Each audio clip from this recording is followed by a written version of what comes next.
आज हम बात करेंगे भारत के दो सर्वकालीन महान खिलाड़ियों की। उनमें से एक डिफेंसिव खिलाड़ी और एक बहुत ही ज़्यादा एग्रेसिव खिलाड़ी, यानी महान बल्लेबाज सुनील गावस्कर और दुनिया के सबसे नंबर 1 ऑलराउंडर कपिल देव।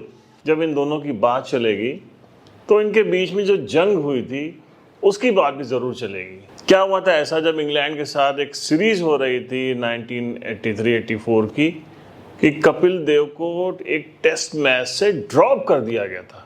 वो कपिल देव जिन्होंने कुछ दिन पहले ही वर्ल्ड कप जिताया था टीम इंडिया को, उनको ड्रॉप कर दिया गया। और उनको ड्रॉप करने से ऐसी नाराज़गी हो गई दर्शकों में। सुनील गावस्कर जो टीम इंडिया के कैप्टन थे, जब बैटिंग करने के लिए जा रहे थे तो उनके ऊपर टमाटर फेंके, नारे लगाए, go back Gavaskar, go back, no Kapil, no test match. किसी तरीके से पुलिस फोर्स लगा के वो टेस्ट मैच कराया गया। तो आज की हमारी स्टोरी में यही है खास। आप देख रहे हैं क्रिकेट विद PAS। 90 का दशक जब आया तो हमारे पास जवागल श्रीनाथ और वेंकटेश प्रसाद जैसे बॉलर्स आए, जिसके बाद कहा जाने लगा कि अब भारत के पास 23 आक्रमण आ चुका है। हालांकि ये आक्रमण बहुत दिन नहीं चला और 1996 का जो वर्ल्ड कप हुआ था इसमें जयसूर्या की आंधी आई थी। उन्होंने इस 23 आक्रमण की धज्जियां बिखेर दी थी।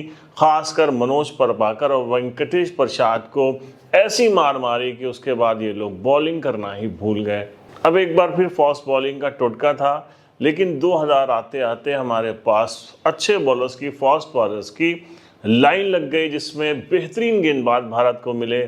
जहीर खान, इरफान पठान, आशीष नेहरा और आजकल के जो चीफ सेलेक्टर हैं अजीत अगरकर, ये सब उसी पीरियड के अंदर आए। RP सिंह, ये बड़े बड़े नाम आए और विराट कोहली की टीम बनी और ख़ासकर रोहित शर्मा की टीम बनी।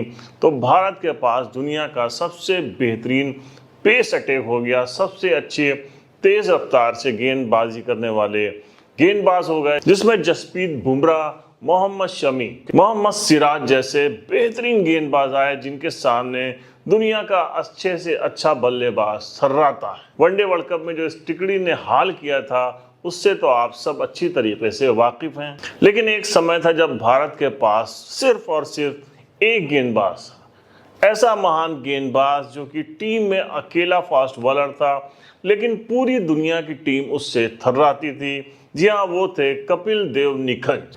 16 अक्टूबर 1978 को फैसलाबाद टेस्ट मैच में डेब्यू हुआ था हरियाणा के इस जाट खिलाड़ी। लंबा कद, घुंघराले बाल और बेहतरीन एक्शन। अब सभी को लग गया कि भारत को एक अच्छा तेज गेंदबाज मिल गया है, जो एक ही टप्पे से आउट स्विंग और इन स्विंग, लेग कटर और इन कटर करा सकता। इसके बाद जब पाकिस्तान भारत खेलने आई तो मद्रास के चपरक स्टेडियम में कपिल देव ने ऐसा कारनामा किया जिससे दुनिया हैरान हो गई। कपिल देव ने इस टेस्ट मैच में 10 विकेट लिए, साथ ही 84 रन की एक लाजवाब पारी खेली, तेज तर्रार पारी। उन्होंने सबका ध्यान अपनी ओर आकर्षित कर ली। 1981-82 की सीरीज हुई न्यूजीलैंड के साथ और सीरीज में कपिल देव ने 22 विकेट लेने के साथ 318 रन स्कोर बोर्ड पर टांगे। यही नहीं, ऑस्ट्रेलिया के खिलाफ हुई सीरीज में भी Kapil Dev man of the series चुने गए। अभी कपिल देव की उम्र सिर्फ 24 साल थी कि 1983 में होने वाले वर्ल्ड कप के लिए उनको भारतीय क्रिकेट टीम का कप्तान बना दिया गया। अब सुनील गावस्कर जैसे मोस्ट सीनियर खिलाड़ी को उनकी कैप्टनसी में खेलना था, लिहाजा कुछ ना कुछ तकरार होनी थी। गावस्कर जहां एक तरफ ओवर डिफेंसिव थे, शुरू के जो 2 मैच हारी इंडिया, उसमें गावस्कर ने बहुत ही धीमी बल्लेबाजी की। तीसरा जब मैच आया तो कपिल देव ने बुलाया और कहा, सनी भाई आप बहुत सीनियर खिलाड़ी हैं, लेकिन अब आपको अपना रवैया बदलना होगा।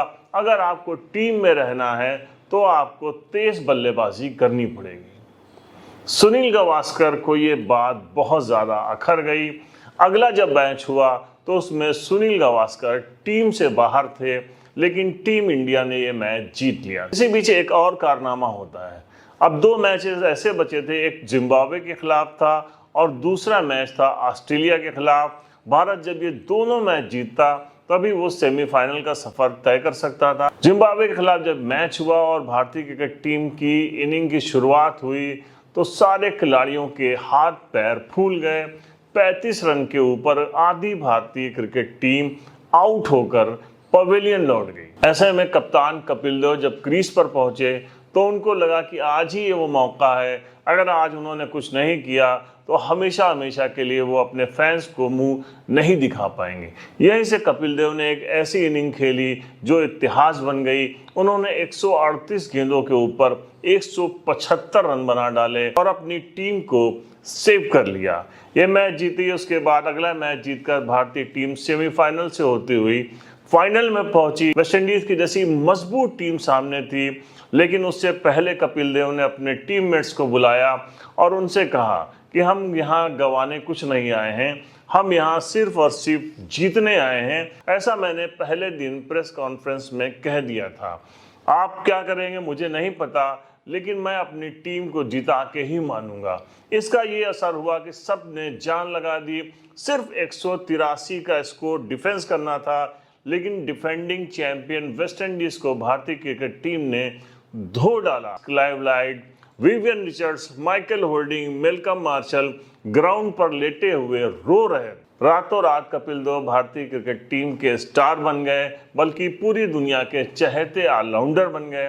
लेकिन उसके बाद एक सीरीज होती है और उसके बाद दुनिया की सबसे बेहतरीन जो टीम कही जाती थी वेस्टइंडीज की टीम, वो इंडिया में खेलने आती है। और इतनी मजबूत टीम थी कि और इतनी बॉलिंग अटैक जो उनका था वो गजब का था कि उनके आगे भारतीय बल्लेबाज ताश के पत्तों की तरह बिखर गए। 3-0 से टेस्ट सीरीज हार गए, 5-0 से वनडे सीरीज हारे। हालांकि कपिल देव ने इस पूरी सीरीज में अपनी तरफ से बेस्ट परफॉर्मेंस दिया। उनका एक बॉलिंग फिगर तो आप कभी भूल ही नहीं सकते हैं, जिसमें उन्होंने एक इनिंग में 83 रन देके 9 विकेट लिए थे। लेकिन इसके बावजूद चयनकर्ताओं ने उनकी उस परफॉर्मेंस को भुला दिया। अगली जब इंग्लैंड से सीरीज हुई तो ताजपोशी हो गई एक बार फिर से सुनील गावस्कर की और सुनील गावस्कर को भारतीय क्रिकेट टीम का कप्तान बना दिया गया। अब गावस्कर को वो बातें याद थी। उन्होंने सीरीज शुरू होते ही कपिल देव को वार्निंग दे डाली कि तुम जिस तरीके से हवा में शॉटें खेलते हो ये बिल्कुल नहीं चलेगा। पहला टेस्ट मैच बॉम्बे में हुआ, वो टेस्ट मैच इंग्लैंड ने जीत लिया। दूसरा टेस्ट मैच दिल्ली में हुआ। अब यहाँ पे भारतीय क्रिकेट टीम फाइट कर रही थी और ऐसे में संदीप पाटिल और कपिल देव क्रीज पे थे, लेकिन दोनों ने सिक्स मारने की कोशिश की और बाउंड्री लाइन पे पकड़े गए। इससे चयनकर्ता नाराज हुए गए और खासकर टीम के जो कप्तान थे सुनील गावस्कर, वो बेहद नाराज हुए। और उसके बाद चयनकर्ताओं के साथ उनकी एक मीटिंग होती है।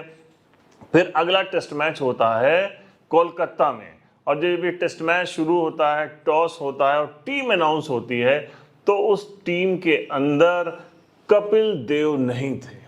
जैसे ही ये अनाउंसमेंट होता है और स्कोर बोर्ड के ऊपर ये लिखा जाता है कि इस टीम में कपिल देव और संदीप पाटिल को ड्रॉप कर दिया गया है, तो दर्शक बेहद नाराज हो जाते हैं।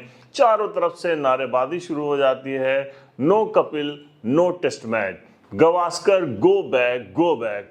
इतने नाराज थे दर्शक कि जब सुनील गावस्कर बैटिंग करने के लिए जा रहे थे तो उनके ऊपर टमाटर फेंके गए। हालांकि अगले टेस्ट मैच में कपिल देव को फिर से लिया गया, लेकिन कपिल को ये बात बहुत खली। पहले तो उनको ये बात खराब लगी थी कि सिर्फ और सिर्फ एक सीरीज हारने पर कपिल देव से टेस्ट कैप्टनसी से उनको हटा दिया गया था। पहले उनको बनाया गया जब वो इनमेच्योर थे, सिर्फ 24 साल की उनकी उम्र थी, और उनको बनाया गया तो उन्होंने अपने एग्रेशन से ही वर्ल्ड कप जिताया। और अगली सीरीज में भारत हार गई, लेकिन उनकी परफॉर्मेंस अच्छी थी। और जब वो थोड़ा सा सीख रहे थे, वो लर्निंग पीरियड में जाके थोड़ा सा कुछ उन्होंने सीखा था, तो उनको एक बार फिर कप्तानी से हटाकर सुनील गावस्कर को बनाया गया। सुनील गावस्कर एक महान बल्लेबाज थे, लेकिन दुनिया जानती है कि वो हमेशा डिफेंसिव रहे और उनकी मानसिकता थी कि टेस्ट मैच को बस ड्रॉ करा लिया जाए, जबकि कपिल देव इसके अगेंस्ट रहते थे। तो जब कपिल देव को ड्रॉप किया गया तो उससे इतना वो नाराज़ हो गए कि फिर आगे चलकर 25 साल कभी भी इन दोनों के बीच में बातचीत नहीं हुई। ये तो खैर एक पार्ट था उनको ड्रॉप करने का, लेकिन जो कपिल देव की बात हो रही है वो उससे पहले आप समझ लीजिए कि कपिल देव ने 66 टेस्ट मैच खेले थे, 66, और एक भी टेस्ट मैच में कभी कपिल देव इंजर्ड नहीं हुए। उसके बाद उन्होंने फिर 65 टेस्ट मैच खेले, यानी 131 टेस्ट मैच कपिल देव ने खेले और उन 131 टेस्ट मैच में एक बार भी ऐसा नहीं हुआ कि कपिल देव रन आउट हुए हों। पूरी जिंदगी में उन्होंने 3 नो बॉल फेंकी। लास्ट के जो 50 टेस्ट मैचेस हुए थे उसमें कभी भी उन्होंने एक भी नो बॉल नहीं फेंकी थी। 131 टेस्ट मैच में 434 टेस्ट विकेट, साथ ही 5000 से ज्यादा रन। दुनिया के अकेले ऑलराउंडर रहे कपिल देव, और ऐसे वक्त में थे जब वो अकेले एक एंड से गेंदबाजी करते थे फास्ट और दूसरे एंड से स्पिन बॉलिंग होती थी। उसके बावजूद कपिल देव हमेशा भारत को ब्रेक थ्रू दिलाते थे। हमेशा जब जब जरूरत होती थी तो विकेट लेते थे, और इस तरीके से पूरी दुनिया उनको एक महान ऑलराउंडर कहती थी। जो रिकॉर्ड उन्होंने बनाया वो आज तक भी नहीं टूटा है। अभी भी 5000 से ज़्यादा रन और 400 से ज़्यादा विकेट लेने वाले वो दुनिया के अकेले ऑलराउंडर हैं। ये थी एक राइवलरी जो भारत के 2 महान खिलाड़ियों के बीच में रही। आज की हमारी स्टोरी में यही था खास। हम मिलते हैं नेक्स्ट एपिसोड में एक नई स्टोरी के साथ। तब तक के लिए जय हिंद।